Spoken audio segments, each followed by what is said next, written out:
E Memphis Depay foi o grande nome da vitória do Corinthians contra o Palmeiras. O holandês desencantou e assegurou mais R$1.600.000 em bônus. Vídeo de hoje do canal do Nicola traz tudo sobre Corinthians 1, Palmeiras 0. Quero te atualizar também sobre o São Paulo, que já alcançou R$170 milhões com vendas de atletas somente em 2025. Preciso falar também sobre Rafael Veiga, sondado recentemente por um clube da Série A. Para completar, Saul, novo reforço do Flamengo, garantiu presença entre os relacionados na partida dessa quinta-feira. Tem novidade importante sobre o investidor do Grêmio colocando um caminhão de dinheiro para a contratação de Roger Guedes. As últimas de Cruzeiro, Atlético, o Mônaco de olho em Ryan e muito mais.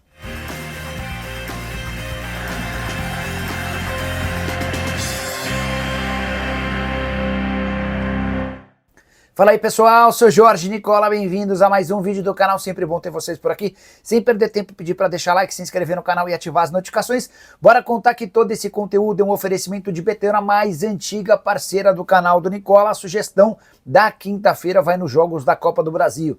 Preciso da vitória do São Paulo contra o Atlético Paranaense, preciso da vitória do Flamengo ou do empate contra o Atlético Mineiro. Se esses dois resultados acontecerem, meus R$100 se transformam em R$220 para pegar exatamente esse bilhete, sem ter o trabalho de procurar nenhuma aposta. Só clicar no link que está no comentário fixo, você vai preencher todos os dados, vai fazer seu cadastro e a partir daí o bilhete já aparece para você fazer sua fezinha no valor que bem entender. Combinado? Só é importante lembrar que você precisa ter pelo menos 18 anos de idade, jogar sempre com responsabilidade. Vem para Betano você também. Agora sim, bora começar o vídeo com aquele tradicional giro de notícias e a primeira informação é sobre o Santos. Pituca, volante de 33 anos de idade, pode deixar o clube. Ele interessa ao Vevaren Nagasaki, do Japão, e as negociações para um empréstimo de uma temporada já começaram. Bora falar também que o Botafogo desistiu da contratação de Rafa Mir, centroavante que pertence ao Sevilha. O acordo entre os clubes até poderia acontecer, mas a pedida do espanhol foi considerada fora da realidade. Por falar no Botafogo, deixa eu contar que John Textor está precisando recomprar o Botafogo. Tudo porque os seus sócios dentro do Eagle estão colocando ele para fora do clube, ou melhor, do grupo. E dessa maneira, para ficar com o Botafogo, o Textor vai precisar comprar o clube do Rio de Janeiro em relação a seus antigos parceiros. A saideira do giro de notícias, o Fluminense venceu o Internacional fora de casa, em pleno Beira-Rio, por 2-1 com 2 gols de Everaldo. Queria completar o noticiário do Flu, afirmando que Nino voltou à pauta do tricolor, zagueiro que foi muito bem com a própria camisa do Fluminense. A grande questão é que o Zenit pede mais de 8 milhões de euros para que o negócio aconteça. Bora falar agora sobre o Mônaco. O clube francês está de olho em Ryan, a grande joia do Vasco, alguém que tem crescido demais de produção desde a chegada de Fernando Diniz. De acordo com o jornal L'Equipe, a ideia do Mônaco é contratar o Ryan nessa janela de transferências. Ele chegaria para o lugar de Simon Bouri, que foi jogar no Neon, time da Arábia Saudita. Temporada do Ryan de 29 jogos, 7 gols. Já havia contado para vocês que no início da temporada a ideia do Vasco era de vender o Ryan, mas com o passar do tempo o Vasco percebeu que a manutenção do Ryan seria super importante para uma valorização. Se não vendê-lo agora, o Vasco vai ter a oportunidade de em dezembro ou em julho do ano que vem conseguir valores bem superiores. Mas resta entender quanto o Mônaco está disposto a investir. Vale a lembrança também de que o clube francês tem Thiago Escuro, brasileiro, já passou por o Red Bull Bragantino, entre outros, como homem forte do futebol. Para completar o noticiário do Vasco, contar que o empate em 0-0 contra o CSA em Maceió na noite dessa quarta-feira fez com que o Vasco chegasse a 6 partidas sem vencer. Desde a volta do futebol, após a Copa do Mundo de Clubes, são 4 empates e 2 derrotas. Hora de falar sobre o Galo, que já investiu R$183 milhões em reforços somente no ano de 2025, o último deles, Alexander, comprado do Al-Ahly da Arábia Saudita por R$42,5 milhões. O Alexander é o segundo reforço mais caro da temporada no Atlético, ficando atrás só de Júnior Santos, que custou R$48 milhões junto ao Botafogo. Coelho e Rony custaram R$36 milhões cada, Natanael chegou por R$9 milhões, Ivan Roman, que nem tem conseguido jogar no profissional, custou R$8,5 milhões, teve também mais 3 milhões com o João Marcelo. E é importante destacar que esses 183 milhões certamente serão superiores, maiores nos próximos dias, isso porque o Atlético ainda negocia, por exemplo, a contratação do Portilha junto ao Tadieres, tem conversas avançadas com o Real Madrid pelo Renier e também está atrás de um acordo com o Vasco por Paulinho. Só para completar, esse investimento de quase 200 milhões de reais acontece em meio à maior crise financeira da história do Galo. São mais de 2 bilhões de dívida e enormes dificuldades com salários, direitos de imagem, luvas, pagamentos de comissões. É bem verdade também que desde a semana passada o Atlético, com a ajuda de um dos seus investidores, o Rubens Menin, começou a colocar suas contas em dia. Bora falar agora sobre o Cruzeiro, que tropeçou mais uma vez. Empate em 0-0 contra o CRB em pleno Mineirão com mais de 40 mil pessoas. CRB que é apenas o 10º colocado da Série B do Campeonato Brasileiro. Pois bem, já são 3 jogos sem vitória. Empate com o Corinthians fora de casa, 0-0. Derrota por 2-1 para o Ceará dentro de casa e agora outro 0-0. Muita pressão em cima da diretoria para a contratação de reforços. E os torcedores do Cruzeiro também gostariam da chegada de um executivo de futebol especialista na contratação de atletas. A opinião da torcida é de que Pedro Júnior, que se tornou o CEO do clube desde a saída do Alexandre Matos, não tem a expertise e a capacidade de buscar reforços como se imaginava. Posso assegurar que está completamente descartada a possibilidade da contratação de mais um dirigente. O dono da SAF do clube, o Pedro Lourenço, entende que Pedro Júnior, Paulo Pelaipe e Leonardo Jardim formam uma trinca suficientemente capaz de tocar o Cruzeiro. A verdade é que, desde que o Matos saiu, o Cruzeiro tem tido enormes dificuldades na contratação de atletas, sejam eles baratos, com valores medianos ou extremamente caros, mesmo tendo enorme capacidade financeira. O Cruzeiro não tem reforços nessa janela de transferências e a percepção que se passa a partir da sequência de jogos é que o Cruzeiro tem um ótimo time, mas seu elenco deixa a desejar. E você, torcedor do Cruzeiro, o que pensa sobre o atual momento do clube? Entende que precisa de reforços? Gostaria de um executivo de futebol? Já usa o espaço para comentário e registra a sua opinião, beleza? Hora de falar sobre o Grêmio, mais especificamente de Roger Guedes. Antes de gravar esse vídeo, conversei com uma das pessoas envolvidas nas tratativas entre Grêmio, Al Rayyan e Roger Guedes. E dá para contar que Marcelo Marques, dono da Marquespan, uma das maiores panificadoras do país, já colocou 15 milhões de euros fixos na mão do Al Rayyan para que o negócio com o Roger Guedes saia. É a terceira proposta diferente feita ao clube Qatari. Primeira de 1 milhão de euros fixos, mais 9 milhões de euros com obrigação de compra recusada na hora. Ele subiu a proposta para 12 milhões de euros fixos, mais 3 milhões de euros em bônus, também recusada. Agora, a oferta é de 15 milhões de euros, sem qualquer bonificação, dinheiro pago praticamente à vista. O Al Rayyan ainda não se posicionou. O Grêmio aguarda por essa definição para tentar avançar em relação a Roger Guedes, atacante que já se declarou gremista e com vontade de defender seu clube do coração. O grande problema é que o Roger Guedes tem números espetaculares desde a mudança para o Al Rayyan. Foram 65 jogos com 54 gols e 8 assistências. Hora de falar sobre o Flamengo com novidade importante sobre Saul. Um dos principais reforços entre as 5 caras novas do Fla estará entre os relacionados para a partida dessa quinta-feira contra o Atlético Mineiro no Maracanã, jogo de ida das oitavas de final da Copa do Brasil. E foi o próprio Saul quem fez essa revelação em uma entrevista a uma rádio espanhola. Ele disse o seguinte, abre aspas, vim ao clube mais louco do Brasil, ao que tem mais torcedores e que tem mais pressão, mas gosto de desafios, de ir a um clube e poder ajudar. Gosto dos objetivos que eles têm aqui e quero ajudar o Flamengo. Estou há 3 meses sem jogar, estou treinando só há 5 dias e mesmo assim estou convocado.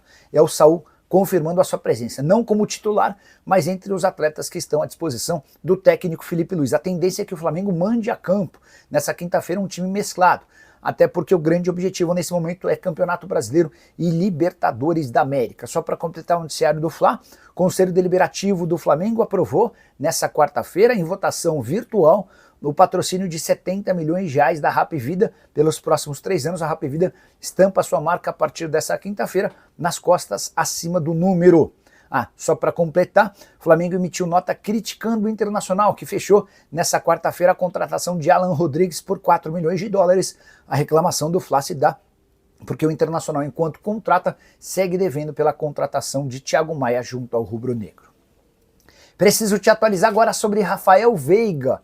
O meio atacante, que tem perdido espaço no Palmeiras, foi alvo recente de um time da Série A. Trata-se do Grêmio, que sondou a situação do atleta, mas nem houve tempo de uma negociação entre Rafael Veiga e Grêmio, isso porque antes mesmo de o André Cury, o representante do atleta, entrar no circuito, o Palmeiras já disse que não tinha a intenção de negociar. Importante dizer que essa possibilidade de negociação aconteceu antes de o Veiga completar os 7 jogos que o impedem de atuar por outro clube brasileiro. Informação do interesse gremista foi divulgada pelo jornalista Caliel Dornelles. Conversei, depois de ler essa notícia, com o André Cury, que afirmou que recentemente, nos últimos dias, o Veiga foi sondado por clubes da Espanha e da Itália, sem propostas oficiais, mas a grande dificuldade é convencer o Palmeiras a liberar o atleta. E eu vou voltar no tempo para lembrar para vocês que, segundo o Palmeiras, a ideia era vender só o Richard Rios. Isso de fato acabou acontecendo, o Richard Rios virou reforço do Benfica por 30 milhões de euros. A ideia a partir de agora é segurar Piquerez, Rafael Veiga, Gustavo Gomes e todos os outros jogadores assediados pelo mercado internacional. Para completar o noticiário alviverde, contar que Rômulo, que pertence ao Palmeiras e foi emprestado ao Ceará, pode trocar o vovô pelo Novo Horizontino. Ele não tem conseguido jogar no Ceará na primeira divisão e poderia retornar ao Novo Horizontino, clube onde se destacou até ser comprado pelo Palmeiras 2 temporadas atrás. Hora de falar sobre o São Paulo, que já ultrapassou até com relativa folga a meta de vendas de atletas para a temporada de 2025. Qualquer clube de futebol no Brasil faz projeções sobre quanto vai faturar em relação a cada um dos itens. O São Paulo precisava em 2025 arrecadar 155 milhões de reais com vendas de atletas e já chegou a 169 milhões de reais. Com um detalhe importante, várias das negociações que eu vou citar aqui são de ex-atletas do São Paulo, que seguem rendendo dinheiro ao clube graças ao mecanismo de solidariedade. Bom, como é que o São Paulo chegou a esses quase 170 milhões de reais? A maior negociação de William Gomes, 55 milhões de reais junto ao Porto. Matheus Alves, recentemente negociado com o CSKA, rendeu mais 39 milhões de reais. E o Ângelo, que vai virar reforço do Strasbourg em 2026, já arrecadou ao São Paulo, ou garantiu ao São Paulo, 32 milhões de reais. Michel Araújo, que foi para o Bahia, valeu 17 milhões e 300 mil. O empréstimo do Nestor garantiu mais 9 milhões e 400 mil. Wellington Rato, 5 milhões. Eric, 1 milhão. Marquinhos, 500 mil. Cauê, 4 milhões. Matheus Amaral, 1 milhão. Lucas Perry, 2 milhões e 970. Vitinho, 1 milhão e 100. E Tuta, 2 milhões e 800 mil. Completam a relação de atletas que asseguraram dinheiro ao São Paulo. A má notícia pro torcedor tricolor vem agora, apesar desse caminhão de dinheiro, em caso de boa proposta por alguns dos titulares, dá para imaginar que ainda saia negócio. O tricolor passa por enormes dificuldades financeiras. Bora fechar o vídeo para falar sobre a redenção de Memphis Depay. Aleluia! O holandês enfim desencantou num clássico. Na sua 11ª partida contra o rival de São Paulo, Memphis Depay marcou o gol da vitória do Corinthians contra o Palmeiras 1-0 na noite dessa quarta-feira, jogo importantíssimo. Partida de ida das oitavas de final da Copa do Brasil. Gol que valeu a ele mais 1 milhão e 600 mil reais. Já havia contado para vocês durante o final de semana que Memphis estava a um gol ou uma assistência de bater a última meta para completar todos os bônus possíveis nesse primeiro ano de contrato. Ele chegou a 30 participações em gol, foram 15 gols marcados e 15 assistências. Ele precisava justamente desse número de 30 para faturar 6 milhões e 300 mil em bônus. Em relação a jogos, também bateu essa meta máxima ao completar 70% das partidas possíveis no primeiro ano de contrato. Isso significa que no mês de agosto o Corinthians vai precisar desembolsar com o holandês 18 milhões e 600 mil reais. São 6 milhões dos custos habituais, mais 6 milhões e 300 mil pela participação em 70% dos jogos e mais 6 milhões e 300 mil pela participação em 30 gols marcados. O torcedor do Corinthians não está nem aí com essa história, o importante era vencer o Palmeiras e o Corinthians deixou uma boa impressão, num jogo marcado por muitas confusões. Teve, por exemplo, o gol anulado do Maurício.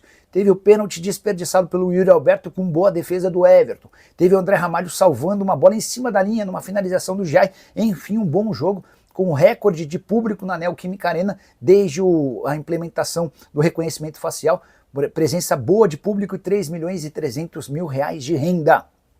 Depois da partida, Dorival Júnior já confirmou que vai poupar titulares contra o Fortaleza no fim de semana, pensando no jogo de volta no Allianz Parque. Corinthians precisa empatar ou vencer para chegar às quartas de final, última chance de título do Timão na temporada. Importante também para salvar o emprego do Dorival Júnior, alguém bastante ameaçado. Pelo lado do Palmeiras, muitas reclamações, especialmente pelo gol anulado do Maurício.